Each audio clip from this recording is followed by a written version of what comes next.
Porque perder una hija no es fácil, es muy difícil. Unos policías asesinos, yo no sé cómo ingresan a la policía si les hacen tantos exámenes psicológicos y tanta cosa y matan a sus mismos familiares. Si él le mató con la arma del Estado a mi hija, se dio justicia y le condenaron 34, 8 meses. Y ahora este individuo pide la apelación. Yo no creo que sea tan sinvergüenza y discúlpeme, malvado en la vida, que siga pidiendo apelación para que le rebajen la sentencia. Hola, soy Jorge Navarrete. Y este es un podcast donde hablamos con la familia de mujeres que han sido asesinadas por policías y militares, uniformados que se volvieron criminales.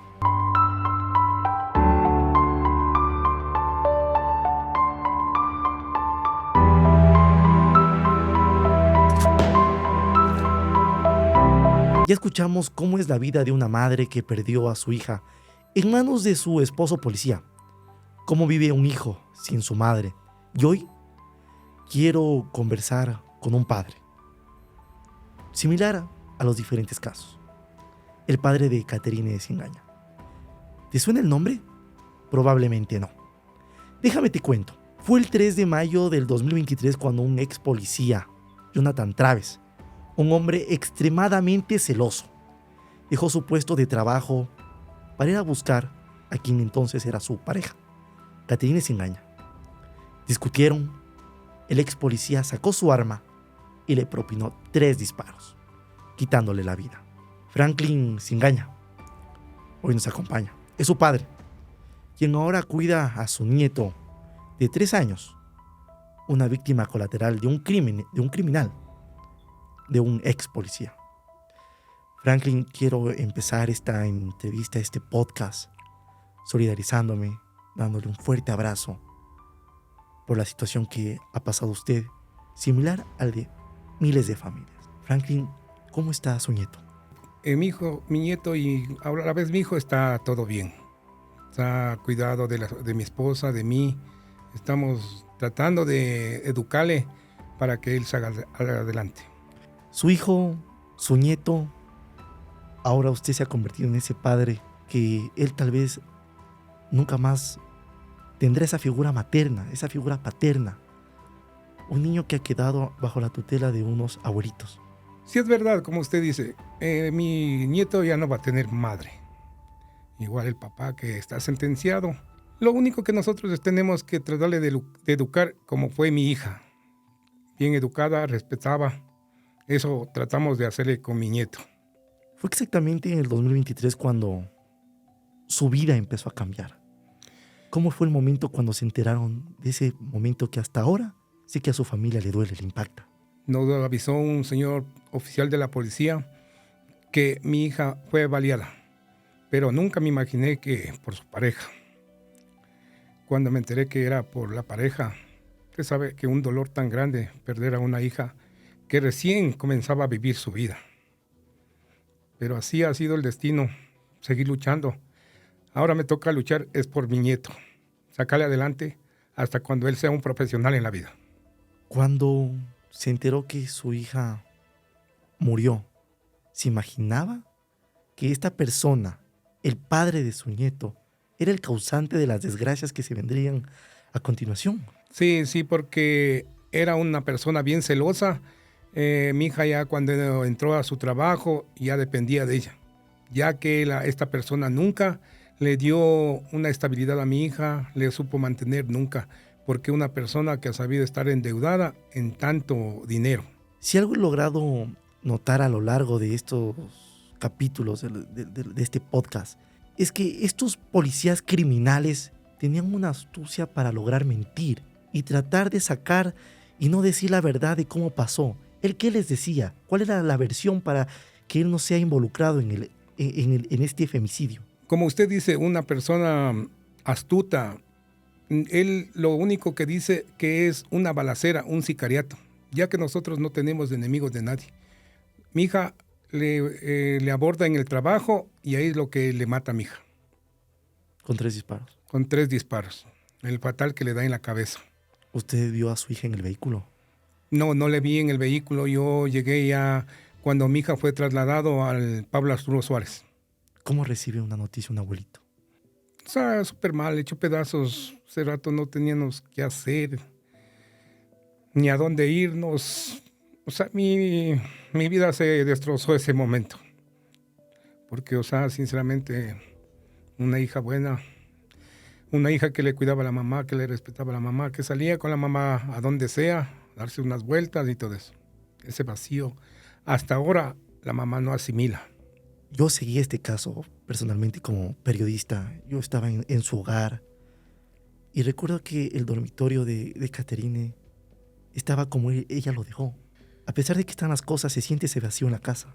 Sí, se siente ese vacío porque cuando usted vino a la entrevista en mi casa, usted vio cómo tenía el departamento ella, el cuartito donde vivía y cómo, o sea, estamos nosotros juntos. Más que todo, ella nunca le quiso dejar a la mamá, siempre quiso estar presente con la mamá.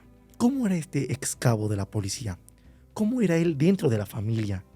¿Cómo lo miraba usted? Un mentiroso, ¿cómo se le puede decir? O sea, un mentiroso porque él venía con engaños, con esto que era un hombre bueno, pero así no ha sido el destino, o sea, así no han sido las cosas.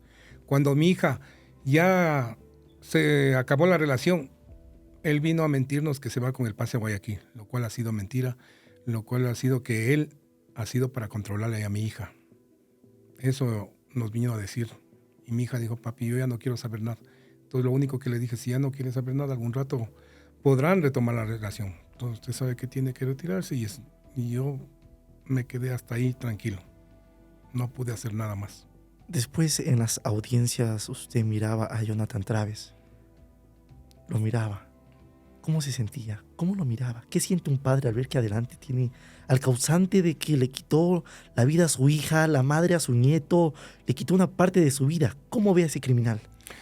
Hubiera querido que esté a mi frente para también tratar de hacer como lo hizo a mi hija.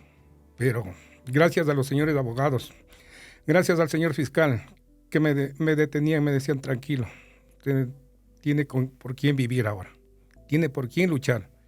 Si su hija se fue, es duro, pero ahora tiene la lucha nuevamente por su guaguito que queda. Y eso es lo que le estoy haciendo.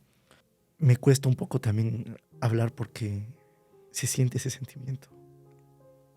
Sí, hasta ahora me siento muy dolido. Se me van las lágrimas, pero toca seguir adelante luchando. Franklin, ¿cree que en algún momento sí se recupera esa tranquilidad? ¿En algún momento va a tener esa paz? Tal vez usted cuando se levanta todos los días piensa en su hija, me imagino. Sí, pienso en mi hija. ¿Cómo vivir con eso de que ya no está la madre de su nieto? Lo que pasa es que, o sea, el sentimiento y lo que mi hija estaba ahí desde tiernas edades se crió mi hija. O sea, me duele mucho. El verle su dormitorio, verle ahí que ya no está. Verle que ella venía, papi, ya me voy al trabajo. Dame viendo a mi hijo, a mi esposo también dame viendo a mi hijo. Entonces hasta que yo me salía a mi trabajo, yo le veía al guagua, le dábamos su teta y eso me duele mucho. No sé, algún rato quizás Dios nos dé esa tranquilidad y esa paz. ¿Cuántos años tiene su nieto? 4 años va a tener. 14 de septiembre cumple 4 años. Bueno, tal vez él pregunta por su madre. No pregunta por su madre porque le dejaron muy chiquito, abandonado, como se dice.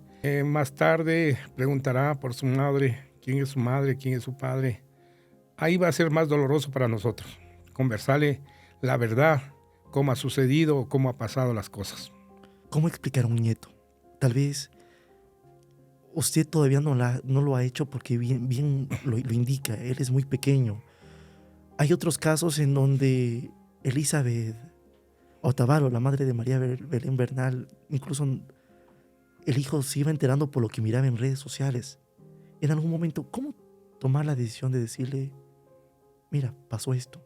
¿Cómo se debe tomar ese valor? Va a ser muy duro, va a ser muy fuerte para nosotros, pero algún rato se va a tener que decirle la verdad, porque ya tenerle, como decir, mintiendo, él peor va a fracasar en su vida. Entonces algún rato tenemos que decirle la verdad, cómo pasó las cosas. ¿Qué tan difícil es seguir un juicio a un policía? muy duro porque como si son miembros de la policía, le aceptan todo. Los abogados, unos abogados mediocres, podría decirle, sinvergüenzas, porque esos abogados cambiaban cada rato y las audiencias nos posponían, entonces hasta que ya, gracias a los jueces y gracias al señor fiscal y mi abogado, ya se pararon y dijeron que esto ya no puede suceder más, que ya tiene que darse el juicio final para la sentencia. Hay una palabra que se llama espíritu de cuerpo, en donde la institución trata de ayudar a aquel ciudadano integrante de esa institución. ¿Cómo se vio involucrado este policía con el espíritu de cuerpo? ¿Trataban de ayudarle para que no sea enjuiciado? Al principio sí, trataron de ayudarle para que no sea enjuiciado porque no pasaban los informes, no pasaban nada. Y vuelvo y repito, gracias a mi señor fiscal y al señor abogado, ellos estuvieron presentes en todo. Porque usted sabe que una lucha dura, que fue casi de un año, que ya esta persona querían dejarle libre y solo darle medidas sustitutivas. Entonces el abogado luchó, el señor fiscal luchó hasta el último, hasta que le dieron la sentencia. ¿Usted llegó a conversar con la familia del ex cabo? No, nunca he conversado con la familia, ya que estos señores mejores, en vez de venir a conversar de mi nieto o alguna cosa, mejor me siguieron juicio para quitarme a mi guagua. Llegaron hasta esas instancias. Ahorita terminamos el primer juicio, igual el señor juez me dio la potestad, pero no definitiva, sino me dio que le tenga el guagua hasta cuando se vaya el otro juicio para que me den la patria potestad definitiva. Bueno, quien era compañero sentimental de su hija fue sentenciado. Es un criminal. Está cumpliendo una sentencia de 34 años, si no me equivoco. Pero cumple una sentencia no en una cárcel, en una casa, que es la número 4 que queda al norte de la capital, en donde han pasado varios políticos, porque ese lugar tiene muchas comodidades. Sí, este que le mató a mi hija está en la cárcel 4. Yo pediría al señor presidente, que no es una persona política, es un simple policía que fue y asesinó a un conviviente de él. Yo pediría que se le sea el trato igual como todos los delincuentes y como todos los asesinos, que le vaya a pagar en la Roca, en la cárcel de la Roca. Así que, por favor, señor presidente, le pido a usted que por medio de ustedes le vayan y le trasladen a la Roca como un criminal que es. Ustedes realizaban diferentes plantones con su familia, estaban en diversos lugares de Quito, alzando la voz para que este caso no quede en la impunidad. ¿Cómo era tratar de organizar a la gente para gritar el nombre de su hija que ya no está, y así hacerlo escuchar y que ese caso no quede en la impunidad como los miles de casos que se encuentran? Era una lucha dura porque mi familia me apoyó hasta el último, igual la familia de mi esposa. Fue una lucha tenaz, una lucha, como se dice, sin cuartel para que se dé la sentencia de este individuo, ya que usted ha visto que estábamos en la mayor lucha gritando por el nombre de mi hija para que esto se dé justicia. Gracias a Dios se dio justicia y le condenaron 8 meses. Y ahora este individuo pide la apelación. Yo no creo que sea tan sinvergüenza y discúlpeme, malvado en la vida, que siga pidiendo apelación para que le rebajen la sentencia. Si él le mató con la arma del Estado a mi hija. 3 tiros fueron exactamente los que disparó con su hija. Fue un caso mediático, un caso que se lo escuchaba mucho, pero duró muy poco. ¿Cómo era llegar a la casa, leer los periódicos, mirar las noticias, en donde ahora usted era el protagonista de una historia que pensaba que nunca le iba a pasar? Sí, es verdad. O sea, yo nunca pensé esto porque nosotros somos unas personas humildes, unas personas que nos llevamos con todo mundo. Mi hija fue una persona bien educada, bien respetuosa a todo mundo. Cuando yo llegaba a mi casa leía los periódicos, las noticias. O sea, como le digo, no me sentía tan bien. Me daba ganas de salir. Tal vez yo también tirarme a un vacío, acabar con mi vida. Pero al mismo tiempo me ponía a pensar, ¿qué será de mi niño? ¿Qué será de mi niño si yo y mi esposa nos morimos? O sea, ¿qué será? ¿Con qué quedará él? Entonces, por eso me ha dado fuerzas y sigo luchando. Y gracias a Dios, sigo por él adelante. En la mente de muchos familiares pasa eso. Se piensa eso tal vez. Sí, debe pensarse eso. Porque perder una hija no es fácil, es muy difícil. Ahí está el caso de la subteniente. Ahí está el caso de Bernal. Unos policías asesinos. Yo no sé cómo ingresan a la policía si les hacen tantos exámenes psicológicos y tanta cosa y matan a sus mismos familiares. Recién escuchamos el caso de Aidita. Cuando usted vio esta noticia, que forma parte ella de las Fuerzas Armadas, militar, ¿qué recuerdo se le vino? ¿Se siente todavía vive dentro de usted ese sentimiento de indignación? Sí, es de igual el caso que me pasó a mí, indignación. Que unas personas, siendo preparadas, siendo que están en la misma institución, a una mujer, no digamos oficial de la policía, no, una mujer, que estos individuos nacieron de parte de una mujer y que le maten, no debe ser así. Esto debe ser sancionado a todos con la mayor fuerza posible de la ley. Porque cómo van a matarle a una chica que recién comenzaba su vida militar, deja igual en el abandono a sus padres, que sus padres tanto lucharon, así como nosotros luchamos para tener adelante a los hijos, pero el destino nos jugó mal. Quiero nuevamente tomar sus palabras anteriores.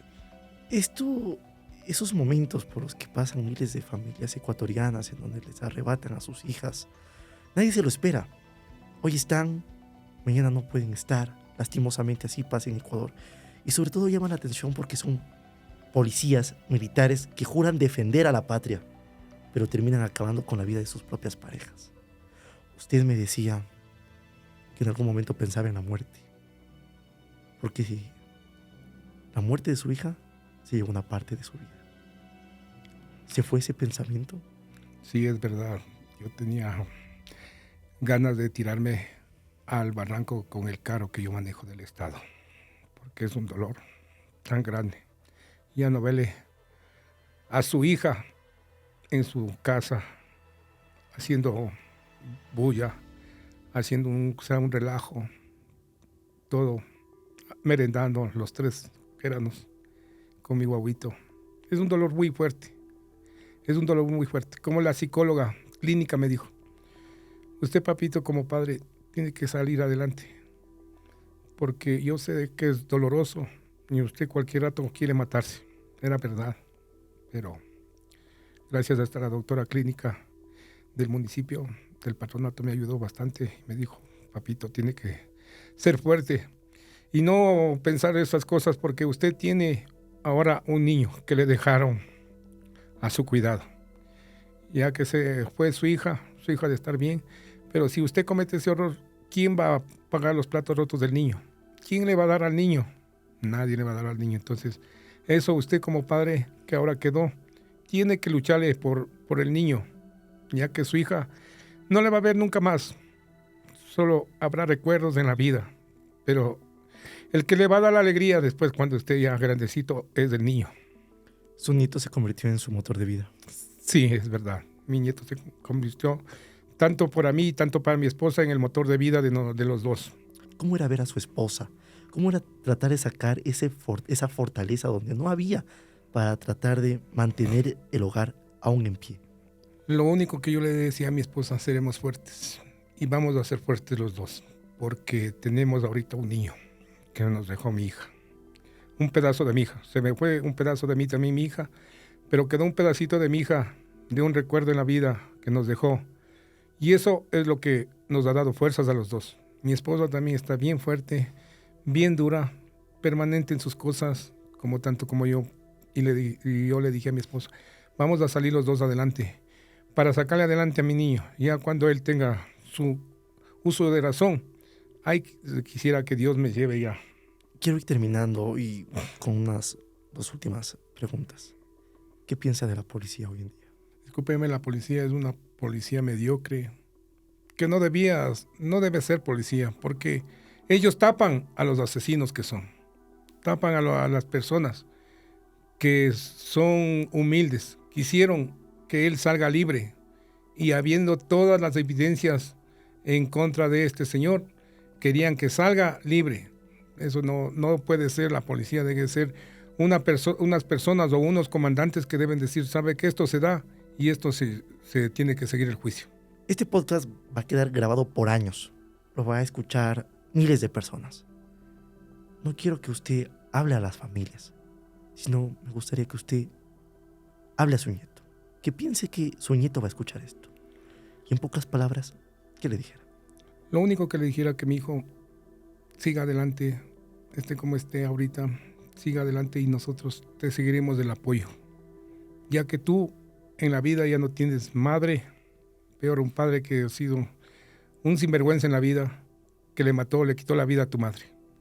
Lo único que sí te digo, mijito, que te oigas, sigue adelante, que nosotros te vamos a seguir apoyando hasta lo último que me quede. Avanzamos nosotros con este podcast contando varios testimonios que nos duelen, nos llega, porque son testimonios que tal vez no lo sentimos fuerte, pero sí se siente cuando uno vive en estas situaciones. Miles de casos similares hoy en día pasan en Ecuador, donde el protagonista son familias y los antagonistas, policías y militares. Muchas gracias, Franklin, y nuevamente me despido con lo que decía al inicio.